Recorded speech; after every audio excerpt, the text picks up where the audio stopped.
Looks like we should be live on Twitch and YouTube.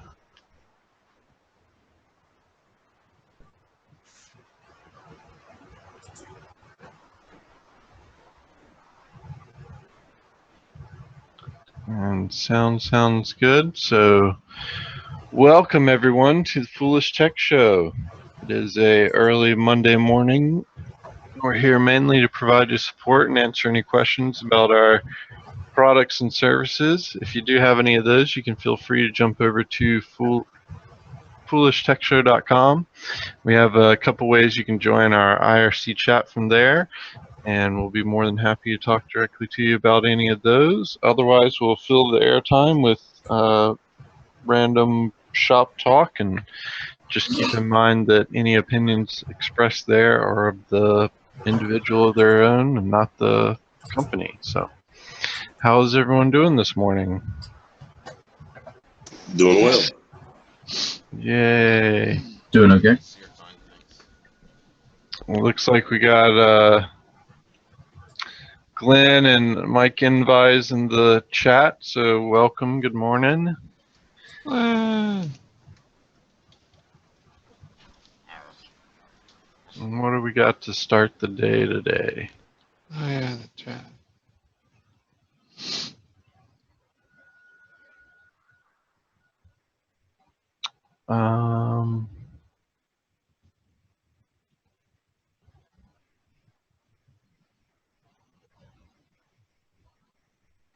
Oh, so that guy that did the storage locker and camping car and stuff, apparently he did end up getting caught. It kind of sounded like from the video, if you watch it, that he got away scot-free, but U-Haul came out and was like, no, just to set the record straight, we caught that guy and we told him to get out, and the local management didn't ask for police. They just wanted the guy to not sleep there anymore. I'm and sorry. to Refresh my memory on that, the context of this. What was I mean, you just sort of said like the guy he got caught or whatever, but what was the initial story? He was living in a storage locker for $200, and he built a camper car. Okay, that's weird. All right. Well, if you watch it, it's very interesting. So, I posted both the links on, I believe, Friday's show. So. And he was a genius. Why? I guess is more of my question. I'll have to read it. I'm sorry. My apologies. There was an interesting. I was reading this morning regarding ransomware. There was a. Did you? I'm not sure if you saw this one, but there was a student and a previous student. Let's see if I can find it.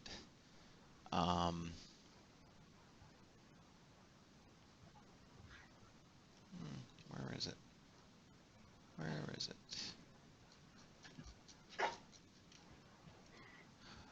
Well, I have to find the story, but apparently he was an intern at Northrop Grumman, and he was charged with basically making ransomware and distributing it. You know, I don't know. I got to look up the article to find the specific law that's involved. But one moment. You have to feed and water your animals in the morning, Michael. Mm-hmm. You have to let them pee. Are you sure it was the ransomware one and not just spyware? Maybe I thought it was ransomware, but maybe not. It was some computer hacking related, no, some computer infiltration thing. I thought because he put it on a bunch of systems, so it sort of sounded like it was. Well, it was actually a guy that wrote a limitless keylogger, and then he wrote it in high school. Okay, so that was that wasn't continued to he wrote it in high school and then continued to develop it in college. Hi, MIB, AL2 OTL. Excuse me. Michael didn't get a puppy. He's had a puppy for quite some time.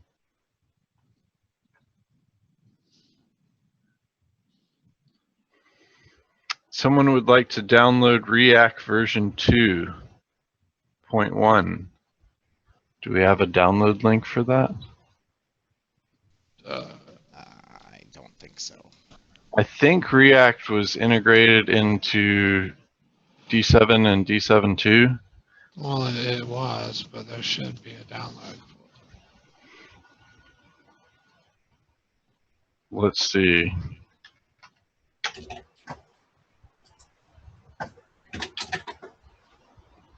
I don't have the server up, but I'm trying to check.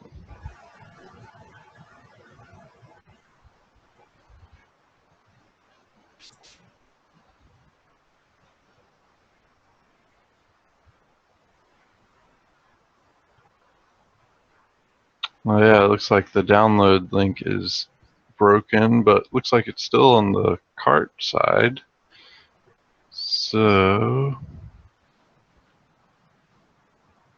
one sec, we should have a link for you here in a second.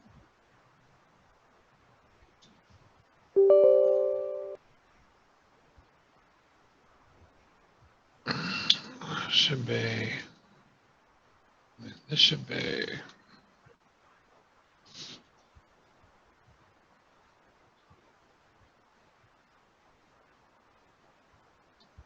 That.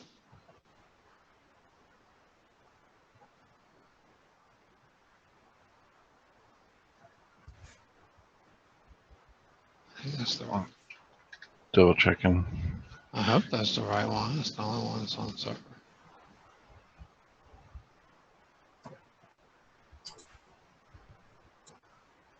Yeah, that's it. 2.1. Cool. I'm gonna fix the Cool. page for that too. Awesome. Thank you. Thanks for bringing it up. Yeah, thanks for pointing that out. Sorry that it wasn't working there. It's one that got lost because it's integrated into D7 and D7.2, which if you like that one, you might want to check out at least D7 because you can get the premium version for free. It has that tool and many, many others built into it. Well, you might have it. It was, being sold as a standalone for a little while. D7s. But that's still on the page. Did we want to still leave that on the page? What page? There's a page? Yeah, there's a React page. Oh, sure. Why not? Okay. Double checking if it's in our this side.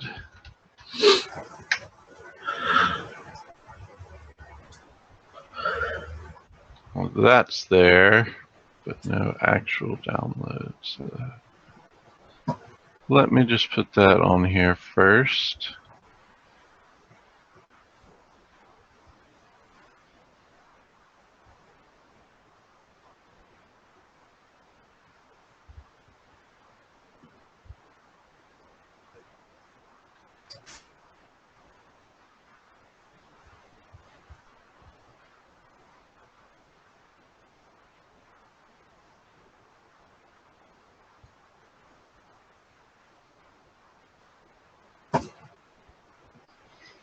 Cool.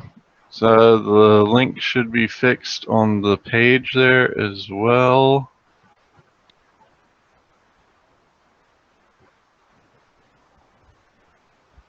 Now.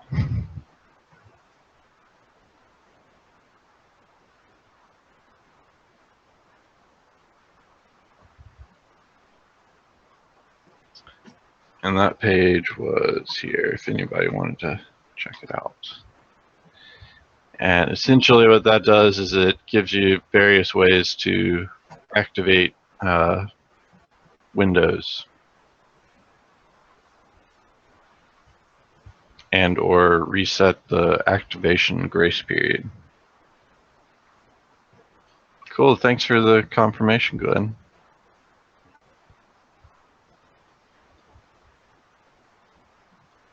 I use it.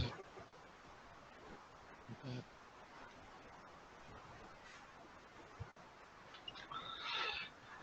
Yeah.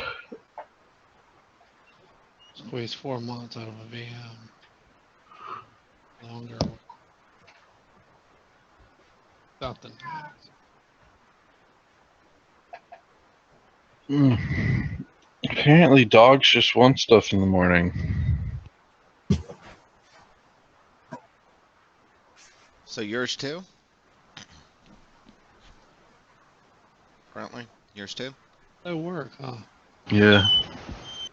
It's like us. Yeah. It's a bunch of responsibility that I didn't want. Apparently, the SUSE or OpenSUSE community Sorry. made an announcement that it's possible to, with the changes that Microsoft recently made to the Linux subsystem in Windows, it's now possible to use that distribution and not just Ubuntu, although there's already I think there's a GitHub project for Arch Linux. Let's see if I can get you that blog link. What is he talking about? Oh crap! Hold on, And I'm doing the stream too. Crap. Oh, can you still see that? Okay.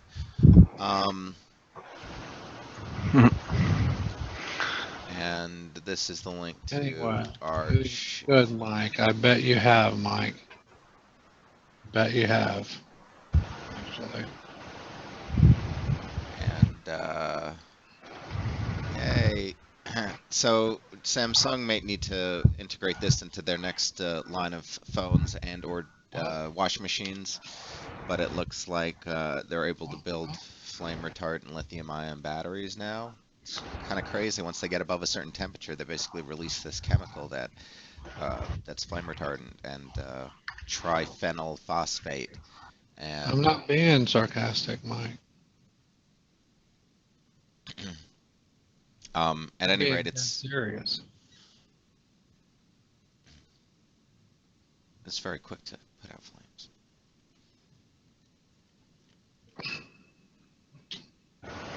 And Thanks.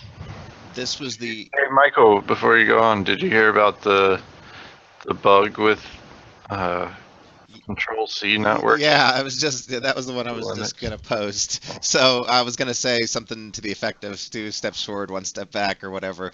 But they had basically made a whole bunch of changes. Um, it looks like in build 15,002. Related to the Linux subsystem, and yeah, one of the side effects of that was Control C. I mean, and they do basically mention this almost word for word in this little blurb here, but yeah, that's a huge thing. I mean, it's even big in the PC world to some extent if you do a lot of command line work. But under Linux, it's almost it's something you probably press every day at least, if not many, many, many times per day. And in certain cases, certain development cases, in other cases, you might be doing it dozens or hundreds of times even. And for that to break is almost crippling, considering the audience that they're pushing this Linux subsystem for is primarily for developers. And people using Bash scripting and things like that. So I'd say that's pretty huge, and it's being a little bit Have you underreported tried it even. yet? Huh? Have you tried it yet?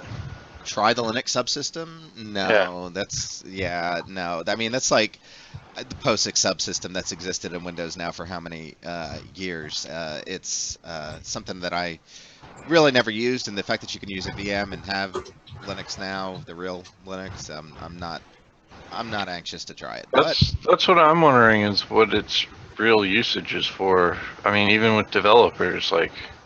well, it's easier to it might be easier to basically port a Linux application to Windows. I think it's some effort to pull people who are just already Linux friendly to Windows to allow them to not have to jump through hoops, I guess, to get that functionality. VM is pretty okay, but it's not ideal, obviously, and certainly any sort of if your product is communicating between, let's say, PC, Windows environment, and Linux, having them, I'm sure there's advantages to having them on the same system. Yeah. That's my guess. It's my guess, at least. I haven't seen any. Proctor, by the way, you're not muted. And Nick, if you're talking, you are muted. Oh, did you hear me yawning? No. Or typing? Both. And going, I'm not muted. yeah, you're just, it was really soft, whatever. So, we talk about drones and stuff a lot here. And my apologies for the Yahoo link, but so there's a driverless shuttle in Las Vegas that's apparently taking passengers, and I just thought that was a little surprising. It seemed a little quick to do that, and then after reading a little bit further, it looks like there's limitations on it. Like, for instance, it never has to encounter a street light, and they block off certain roads for travel and other things. So when I saw that, I was wondering that I would think that the strip would be like a highly pedestrianized area where like people might be walking out randomly into the street quite often. I've never been there, so I'm not sure, but well, that might be true to some extent. I've never actually been to Las Vegas, although I've seen a lot of videos. In fact, there was a car that had collided with a number of people, I believe, on the strip, and that was covered in the news, and it did look like there was a ton of people around and really crowded. It looks like that shuttle only goes up to 15 miles an hour max, and there are special things in place to avoid passengers, and then when somebody wants to stop, they basically push a button. And it does have a human attendant and computer monitor, but there's no steering wheel or brake pedal, so I guess there's some facility to prevent, something drastic if in the event of, like, let's say, like you were saying, a pedestrian issue. But apparently they're looking at upgrading the infrastructure, though, to allow it to be more autonomous, meaning there's going to be communication with traffic signals and other factors. Cool.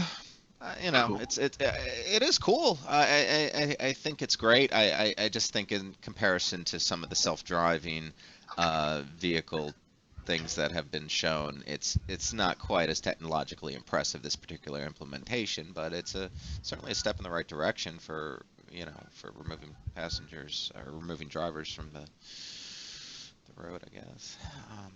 I don't know. I thought this was a pretty neat link. If you've ever come across a page that's no longer there, the Internet Archive launched a Chrome extension that will automatically replace 404, 408, 410, 451, 500, 502, 503, 504, 509, 520, 521, 523, 524, 525, and 526 browser errors with the archived copy of that page. All right. Aside from you repeating all those numbers, that's an awesome extension. I would install something like that, I think. Thank you for sharing that. Appreciate it. Yeah, it does look neat, and it's coming from the Internet Archive. They called it No More 404s. Oh, wait, what's going on here? Oh, no, that's going to be Mozilla engineers started working on their own in August 2016. And it doesn't look like they came out with it yet, but I'm double checking. Yeah, it's built into the Firefox test pilot option, I guess. It's the Firefox test pilot. Well, they got various things that they're trying, I guess. That's interesting. you can find that link for that on that page. But yeah, so the Chrome one is coming from Internet Archive and does it direct, so might be a little bit more safe. Yeah, I thought that was pretty sweet. Another article I thought was pretty sweet was if you use and customize the Windows 10 start menu, the icons on there, you might have found that it's a little bit difficult to get that back if you restore everything and having to reset where you have all of those. Well, if you want to make a backup copy of it, they found a path for that. And you want to go to this folder and then copy the folder that reads database to another location, and that'll be a backup of your start menu layout. So if you have your icons arranged in a particular order and you don't want to have to do that again when you restore Windows, make sure you're getting that backed up as well. I thought that was a neat little thing.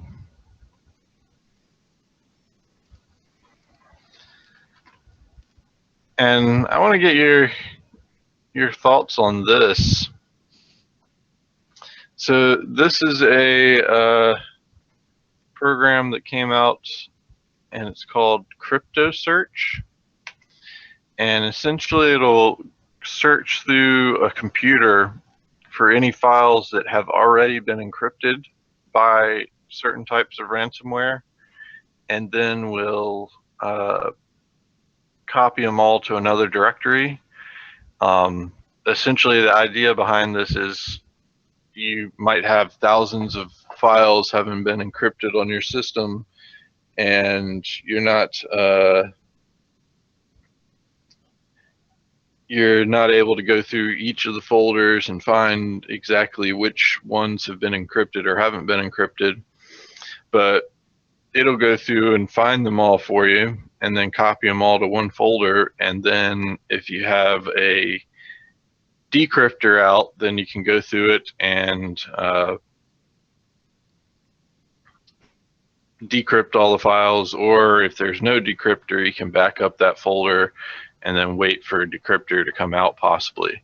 And apparently they added a offline mode as well, so might be a good thing for a D72 offline default app to put out there. Good point.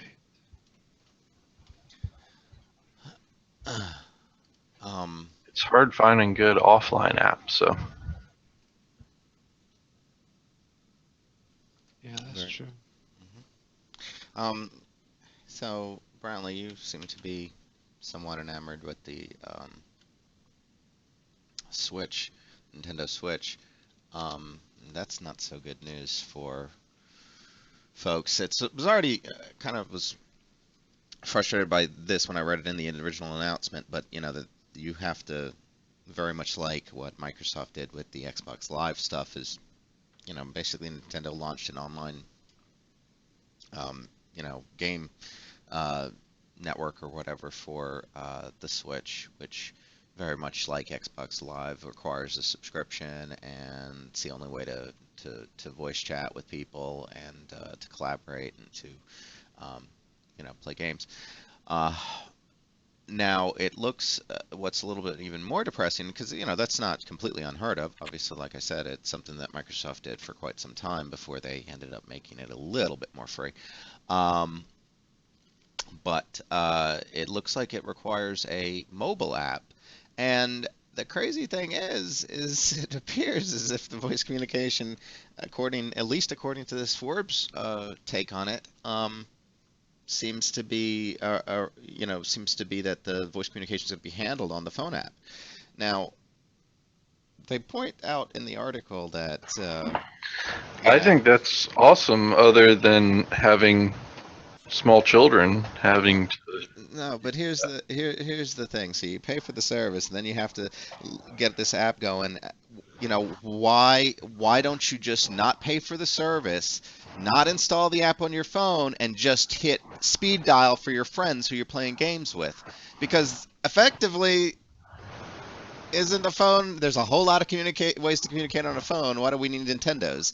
You know, it seems unnecessary. If it could be Well, possible let's without see. the phone, if it's A, possible without the phone, it'd be all right. But it's a lot harder to contact people in other areas. Maybe you don't want to give out random people your contact information. oh sure. I mean, I understand it, but are you going to really make people B, pay for that privacy privilege? B, now you don't have to worry about having a headset for each person that comes over. They could just bring their phone Yeah, they and, just have to buy a cell phone or have to have a cell phone. And remember, well, because Nintendo, these are marketed to children who, I don't know. I mean, I'm not going to give my actually, 5 and this 6 year one olds they've something. been marketing a lot more towards young young people, not And children, as but far as the young anonymity adults. thing, there's 1,000 anonymous ways to communicate on a cell phone already. You don't need Nintendo's network to do that. But I, I don't know. I'm Yeah, Nintendo but might be fumbling this. you know how hard This it year. is to get people to communicate on anything? It's not easy. I don't know. I'm sure actually you haven't had to do it other than through standard old phone calling.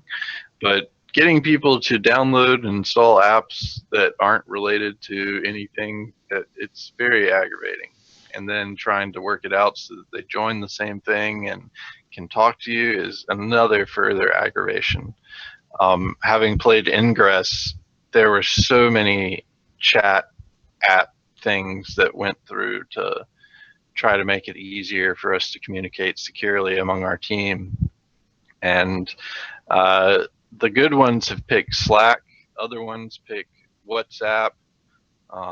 Some of them use Hangouts, and it depends on what part of the country, because I've only visited this country playing it, but like if you go to a different part of the country, then you have to find out what the locals are using and then get added into that and go through it all. It's a big hassle. So I think that it's a good idea because I was a fan of, there was another product out there. I think it was TiVo or one of those, where allowing your uh, phone to be a headset.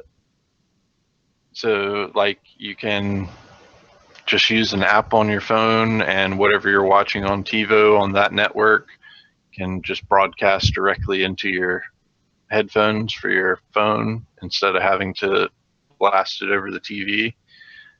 I thought it's a good idea integrating cell phones with TVs. But we'll see what happens. I mean, Switch hasn't even come out yet. I don't know if you watched the opening advertisement that they had for Switch. It was no kids were in that. That was all young adults and college kid people. And I can see that they're not really targeting That's young kids with it because, I mean, are you going to have them running around with that Switch handset? mm, I probably wouldn't. yeah. Well, I'm very skeptical. We'll see. I guess when it launches, how well it does. But You're skeptical because you get viruses on your phone all the time.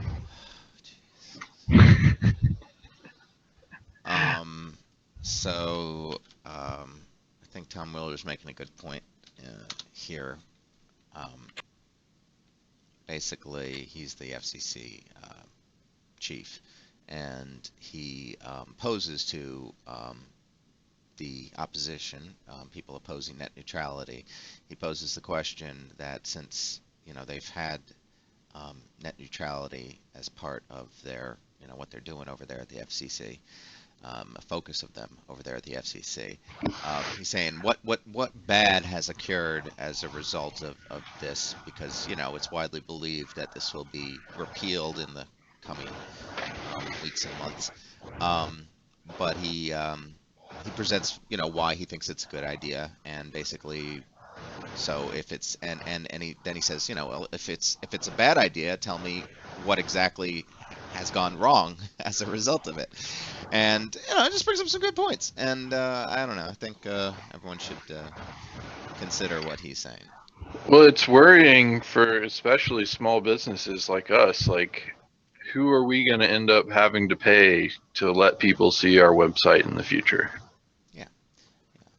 I mean, are we going to have to pay individual ISPs to be allowed to? It's competition. So, for instance, all the security vendors are going to be able, of the larger security existing traditional security vendors are all going to, for instance, in the sense of crypto prevent, and even maybe in the case of our other products, they're going to be able to pay, to Essentially, with the non open internet, they are suggesting that you get packages to allow you to go to specific types of websites.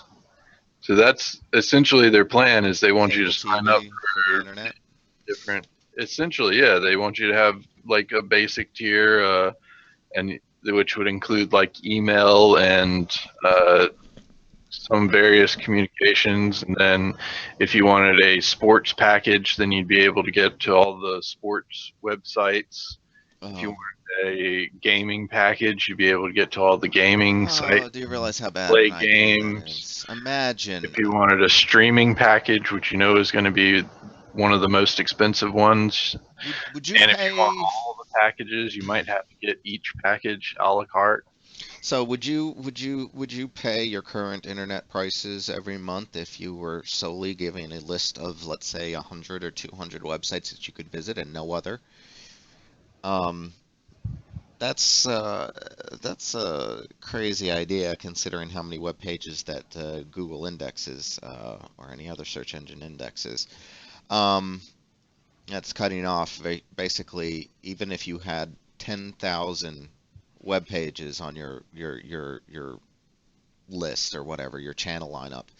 And I'm sorry, Glenn. Glenn's mentioned that I was mumbling and I didn't realize I was, but I'll try to speak more clearly.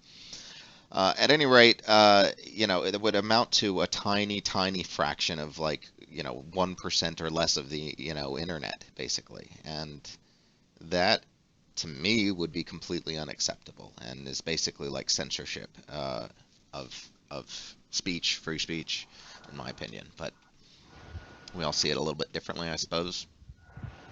I'm just worried about because the only way I see it working out for small people is that we're going to end up having to join like a coalition or group that we pay a monthly or yearly or annual fee to, and then they distribute that fee to the various ISPs to get us listed and available on packages and stuff.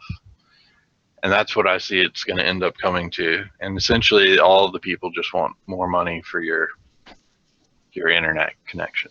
Yeah, not to mention that we already pay more than almost every other country in the world for internet here, especially considering the speeds at which it's delivered to us. And they just want to tack on existing taxes. It seems like nobody in this country wants to actually innovate or do something new. They just want to do the same thing they've been doing and just charge more for it. And that's not entirely true. And I don't know why people don't criticize it. That's the biggest stretch of the truth. That's what, man. Yeah. Never mind. That's out of Michael's mouth. But be careful. Opinions expressed by an individual. But listen, be careful about buying cables that are cheap online. Apparently, there's some Cat 6 cables going around on Amazon. They're starting fires. So, cable. Oh boy, that's fun. Yeah, you don't usually consider the cable as the source of the fire. It's usually, what's plugged into it that's causing it. But in this case, no, it's the actual cables. We've talked a lot about security cameras here. Apparently, the Raspberry Pi Zero makes a good security camera. This one I liked just because that case is pretty cool, making it so you can just mount it to a window with the suction cups there. Pretty neato. But yeah, it makes a very cheap security camera. I think that would end up being like 20-30 bucks for everything you'd need there, because you got to get a wireless adapter for the Zero and a camera adapter for the Zero, and then of course power supply for the Zero. But pretty neat. I thought this was an interesting story. Michael, I'm sure you read about the professional poker player that conned a casino out of $9.6 million. Yeah, I've read the story. They convinced a casino to let them use a specific brand of playing cards. It is being appealed, by the way. And Who's appealing it? I'm not so clear. Listen.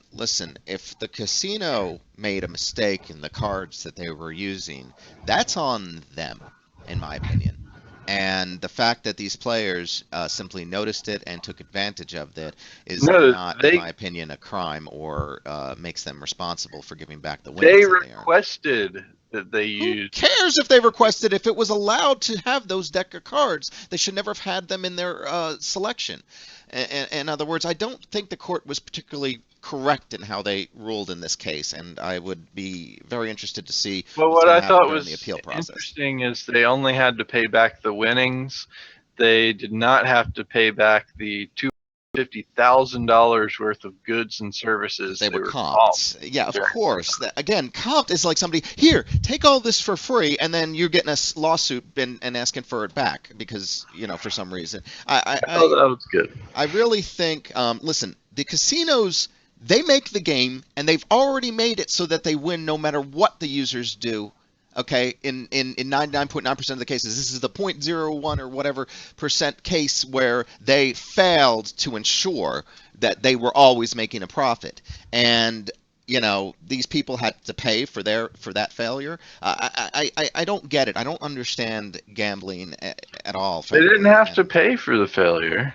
They just had to give the money back. Give the money back, but no. It's their loss. It's their loss. Once the money changes hands, in my opinion, in a casino, that should be the end of it. It's the casino's business to be good at making sure that they make a profit, and they're always statistically going to do that, except in cases like this. So, if your business model said that no matter what you do from now to the end of time, you will always make a profit. Wouldn't that be a great business model? Same way with insurance companies. They're guaranteed profit over existence, the terms of their existence, and then they complain when, oh, you get in an accident. Oh, when your insurance rates go up. I mean, give me a break. If we had that much control over our they're not always guaranteed a profit. Yeah, unless everybody just randomly dies at once, or everybody gets into a car wreck at once. It's statistical. In other words, they look at the statistics, the average. Those averages don't change unless there's a fundamental. I mean, sure, it's going to change when people. Michael, if it was like that, then why wouldn't everybody be doing it? They are. No, they're not. Why aren't you doing it? Why aren't you running a gambling and insurance company right now? It's guaranteed to make a profit. What are you doing wasting your time? Okay, do you know what the money it takes to be able to have that type of thing, to be able to offer that type of service? Guaranteed profit. I mean, you can. I know, but you just have to have $1 billion to start that business. Yeah, venture capital, angel investors, they'll all just give you money if you got guaranteed profit. I think you could do it. I mean, if it's guaranteed, like you said, then it should be easy as pie. People would be running to give you money to get you set up and running with a guaranteed profit model, but it's not guaranteed. I've seen casinos go out of business. I've seen insurance places go out of business. Are you looking up guaranteed profit on insurance and gambling companies? I understand that you got to get somebody in the door. New job next week. Yeah, there's a lot of things that go into getting something like that working. I mean, it is a good business model. I'm not saying that. They definitely are rigged against you. That's why I don't do gambling. That's why I Johnny lost a bet so that she doesn't do gambling anymore. Irony there. But We're not insurance talking about companies insurance companies are similar too. I mean, there is a good business model behind it, but it's not guaranteed profit. I mean, say if an outbreak came out and everybody had to file a claim for medical insurance, you ain't guaranteeing profit out of that. You're probably losing a lot of profit. Like maybe there's a new outbreak that everyone has to get their appendix removed. You know, you're typically required if you have a license and are driving to have insurance and other you know, it's crazy that they would require you know that. And I understand why. You want to make sure that you're taken care of if you get in an accident with somebody, but it's basically lining the pockets of insurance companies.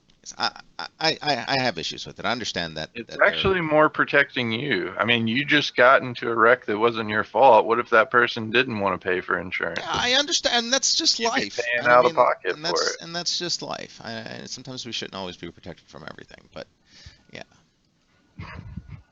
Well, then why did you turn it in? Yeah, If you don't why do you even care- claim the insurance if you don't like insurance? I don't that take much? advantage of it if it's there. I'm not. Oh, It's not I'll be a part of hypocritical it. at Just all.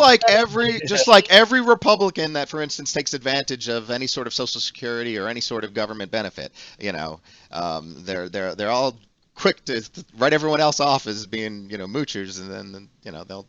Wow, you can generalize the hell out of a lot of different people. I'm not sure how all in Social one Security little is box. mooching when you have to pay into it to get anything out of it. Yeah, that's true too. Well, I wasn't even going to get into that. I was just going into how he can like rope in like half the country and give them all the same robot opinion.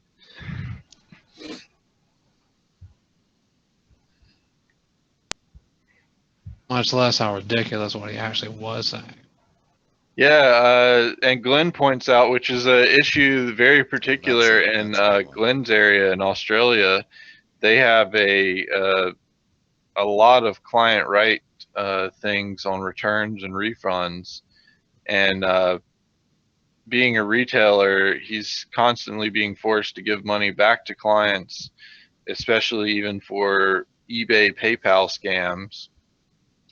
And all the disgruntled client has to do is show a receipt for the return goods box, and all they need to do is put a stone or stick in the box, and the company has to give it back to them.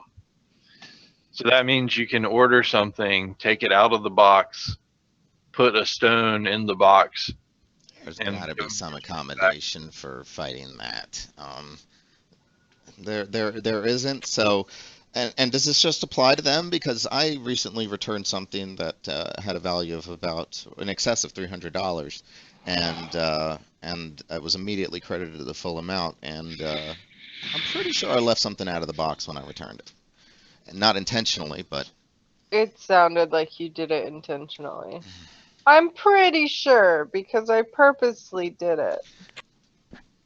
I'm currently using it right now. It's not For something other that can purposes. be used. It's pretty much. It's largely it's just a Is piece it of the wire plastic. that starts fires? So a you're piece of saying that plastic. It's a you piece of you plastic. just ripped off this company and you're wondering Oh how Jesus! the It's a piece of clients are it's a protected? freaking piece of plastic packing But plastic. still, Watch your language. What was the point about it? Like, how does that apply? Essentially, you're one of the customers that are scamming the businesses. Oh, So return packing materials. But the point is, I'm curious as what the situation is. If I had returned an empty box, would I have still gotten the refund? The point is, we think you should mail that part back. The piece of plastic that was part of the packing material for the box. Yeah, Okay, be whatever. very honest about it. You're stealing from the company. I think you. Aren't you glad you started this? I don't know where it is. I don't know where it is. It's in my trash can, I'm pretty sure. Well, dig through it. You'll probably find your YubiKey.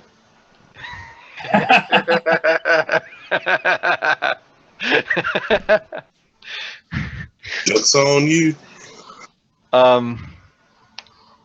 Well, fairly similar news here. I thought this was interesting. So this one kind of concerns me because I feel like on social media, it's not the company's prerogative or responsibility to filter things out that other people are posting. I feel that the blame should fall on the person posting it, which thought that most of the terms and services that you agree to on these sites said that. But apparently, Germany does not believe that, and they plan to introduce a bill that would fine Facebook 500 euros for not removing fake news posts within 24 hours. So Facebook is trying out their fake news filtering, which, again, I kind of feel like that blame should fall back on the users, not the distributors of that. I mean, how is it Facebook's responsibility to censor and edit what you post? Like, if you're going out there and claiming things are news, that's almost like going out there and screaming fire in a crowded building. I feel it's not the building's responsibility. If you go in and scream fire and people die in there, it's not going to be the builder that was hosting all those people there. It's going to be that person that yelled that. So why is this falling back to the company and not to the... But Facebook is the company that is allowing the message to get broadcast, so it's a little different than your analogy with the theater. Kinda. Technically, But I it's mean, not. if I used one of those mic amplifying things, what are those called? Megaphone? Yeah, if I used a megaphone, would it then be the megaphones company's fault that they allowed me to yell that so loud? No, it's not No. allowing the communication. And It's the person doing the communication that should be at blame. Well, there's also a blame for repeating the communication, and that's sort of where the technology and the Maybe if they're sponsoring that and like promoting it and doing it like that, then yeah, and they should. they randomly do. I mean, I'm sure there's an algorithm, That's possible. It could be for that. not even monitored. I think the problem is going to be, I think the responsibility really falls when, in this sort of with fake news, like with other things I get, I don't know, hate speech or software key, product keys, I don't know, but I can see a lot of things, but when you get down to fake news, it becomes a matter of like, well, if it's reported, then they should be responsible, but for taking it down, I guess. But if it's not reported, I don't see how they could be, Yeah, and that's Brian Mitchell and Glenn point out good points too, that it's going to be hard to filter out all the fake news, A, because how are they going to know what's fake and not fake? B, Glenn says that even the mainstream media will be in trouble because they do report fake news as well. Sometimes they're not checking their sources as thoroughly as they should. Actually, there's been a lot of times that mainstream media has reposted other blog posts or Twitters or Facebook posts and claimed it as news, and then only to come back out and say, "Oh, nope, sorry, we were wrong about that," and could incite hysteria and stuff. I have a bottle, and it's not just the internet, but memes are the perfect thing to describe that. I have a bottle opener. It's got Ben on it. You can kind of see him through the green screen. But the quote above his head says is that it's and you might want to turn your green screen off for that, because that kind of looks like a I don't really care. Well, it looks like it's a bottle opener. So Ben here, right above him, it says, beer is proof that God loves us and wants us to be happy. That's a direct quote from Benjamin Franklin, except it's not true. He never said that, although he did brew his own beer. How do you know But I've seen this in memes and just, you don't know what's fake, but this was purchased merchandise. This wasn't even internet. Yeah. Something I got like many years ago from a friend for a birthday.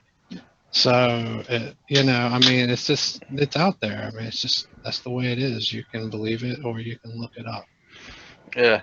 And And by look it up, I don't mean a blog post, but I mean, or social media. that's what I'm wondering. Like, how do you even know who quoted something at this point? Like, how do you know if Ben Franklin did or didn't say that? Like, it's not like people were walking around like writing down everything Ben Franklin said. Or rather didn't say. Yeah. But yeah, there's, well, Like, I guess the proof here is that there's no recorded text of him ever saying that until the first merchandise or meme, appeared. But yeah, that makes a good side of it. But I mean, like, he could have been sitting around like brewing his own beer and being like, man, beer is proof that God loves us and wants us to be happy. So that's what it is. Yeah. All right. But yeah, I think it is. I don't think it's up to the users to even flag it. I mean, maybe that would be a route to take, but again, I don't feel it falls back onto the company at that point unless the company is advertising or like promoting that in ways. Because I honestly think that you should not be getting your news from social media. no doubt. That is not a good news source if you're just reading posts up there. And what qualifies as fake news? Like, if you put out a fake quote like that, is that fake news? Or if you tell people during the winter they should pour hot water on their window, is that fake news? Or I'm just laughing at the setup Brian Mitchell had for me. Oh, that's interesting. Thank you, Brian. So insurance companies, they take all the money that they get through premiums and otherwise, and they put it goes into an investment pool, and then that investment pool generates profit from through just regularly. So when somebody cashes in, they have to pay out of that pool, but that pool is always generating money for them. So how scary is that? Brian Mitchell says when he was teaching, all of his students said they got their news from social media. yeah, it is. That is a big. I think that's extremely prevalent these days. These and are it's America's next leaders, and that, my friends, is idiocracy. It's very possible. It's part of it. I mean, even ourselves, we've been had the times where we've posted things and not looked into sources and found out about them later. Well, I mean, like that camper guy. I mean, he basically was saying like he got away with living in the storage shed for 2 months, paying $200 a month for rent, but he left off the important part that they found and evicted him. Seems a little bit like we're living in the disinformation age. Very true. Here you go, Michael. I know you're still researching on if you're going to set up a gambling or insurance shop, so this might lean you more towards the gambling ways. Start off small with friends and family, winning with these 10 bets that you'll always win. And then you build up your $1 billion profit there, and then you open up your own casino. well, it's about popularity. It's very much like what was it, Snapchat or whatever. Yeah, you're going to have to increase your online social media presence. So, but see, that's the thing. It's about popularity. One of the reasons Johnny, for the can you update valuation. Facebook that he's looking for angel investors. One of I already updated it. One of the reasons for the valuations of some of these internet companies is because they claim to have very large user bases. And how are those user bases verified? In other words, if some company advertises that they have 1 billion users, how do you go about actually confirming, that, and what records do they hand over to support or that if you wanted to investigate them? And it's been thought that a lot of the recent large valuation things have come from basically overinflated user base rate measurements.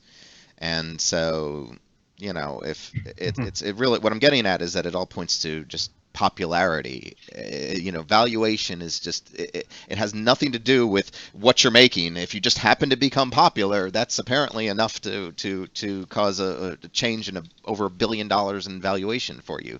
You know, that's, to me, that's crazy. If you know, this is the disconnect that you're talking about, the age of disinformation. It's if Well, the value of information is based upon its popularity and instead of its actual Michael, truth.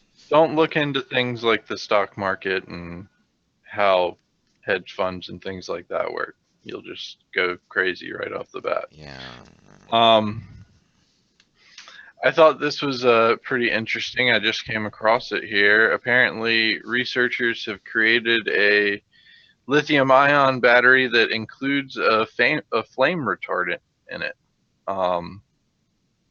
Yeah, I talked about that's what I was mentioning. I was like, Samsung should put this in their next That must have been line of what cell you were phones and mumbling. washing machines. Yeah, I'm sorry if I was mumbling, but I thought this was pretty neat. And like, why haven't they thought? Apparently, it doesn't seem all that complicated, and it seems like they probably should have done this with batteries for a long time. Batteries and flames and explosions and things like that have been an issue. Well, it's going to As make long it as I can remember, at least. So. it's going to make it heavier, I would imagine. First off, thicker probably as well. Oh, that's a good point. Yeah, and that's weight is a exactly what huge phone concern. companies don't want.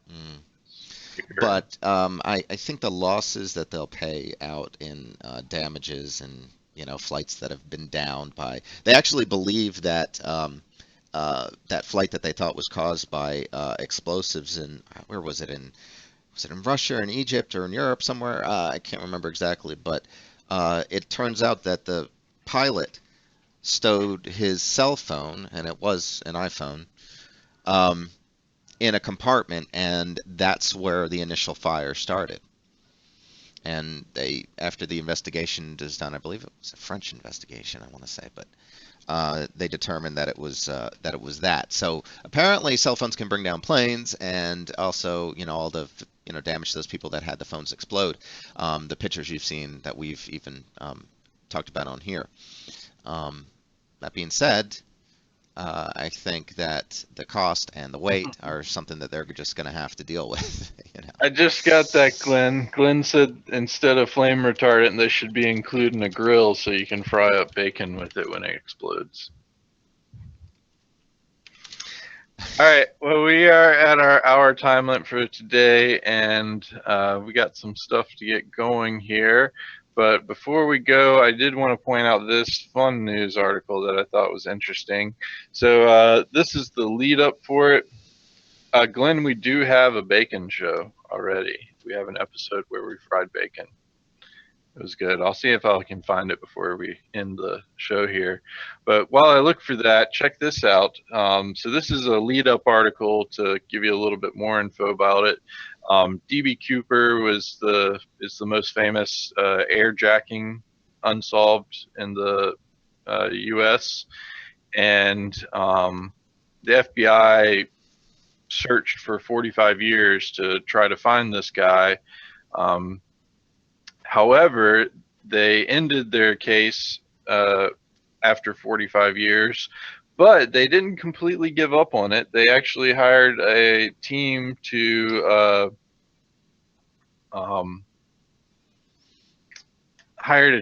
continue looking into it, and they gave the. I thought it was independently pennies. done. It was actually supported by them. Yeah, a team of scientists selected by federal officials in Seattle have come across new evidence in the mysterious DB Cooper case, is the first sentence on that second article I posted. But Now, essentially what they did was they gave them the JCPenney's clip-on tie that Cooper had left at the scene. They analyzed the tie, found more than 100,000 particles on it, including things like cerium, serum, ammonium yeah, sulfide, and titanium, which in the 60s and 70s when this occurred were very, very rare to be used. And so there's a small group of companies that were involved in that. So anyway, the tie ends up being to these large military or technology fabrication companies, wasn't it? Essentially, they basically said that he had to work in one of those large manufacturing environments, which in particular, one of the ones that was doing that at that time was Boeing. And the plane that he hijacked was a Boeing 727. And they still haven't been able to isolate who or what or why. But yeah, so. Well, yeah, I don't know exactly how much light that sheds on anything, but I'm unclear. So knowing where he worked, somehow will lead I them mean, there's possibly not that many people that worked around those materials, so it's a good break considering that they haven't had any breaks and closed the investigation. yeah, I guess it's something. There's a site that tracks these sort of weird things, isn't there? That I think that they were the ones that published this. I think that's why I was confused that it was about the government or not. Let me see what site did this. Okay, so Fox is reporting this. Let's see. Glenn, there's the Foolish Bacon Show. We spend the entire episode making and eating bacon in various No, forms. that's not. Let's I was just gonna say, I'm pretty sure it's on somebody's birthday. Now Was at it? 6:30. Oh, Oh yeah, it was mine. Cool. Citizen Sleuths. All right, one last thing for our episode here, and then we're gonna wrap her up for today. I thought this was pretty cool. I may have posted it on Friday as well, but I saved it.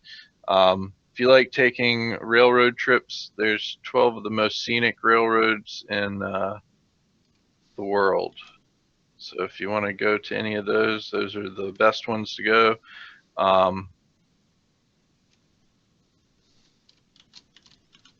Or some of the best ones to go. I wouldn't say completely the best ones to go. Yeah, there's some pretty cool trains and pretty cool places. So check it out. Ride some trains. All right, well, let's wrap her up for today. We'll be back tomorrow at 10 a.m. for our Tuesday show. Again, we are mainly here to support and answer any questions about our products and services. Thanks, MIB anonymous user that pointed out the React thing. We got that download link fixed for it. And otherwise, we always enjoy talking and going over random shop talk with everyone in our chat. So thank you all for participating and being here. Yeah, I think that'll wrap us up for today. So take us on out, Michael.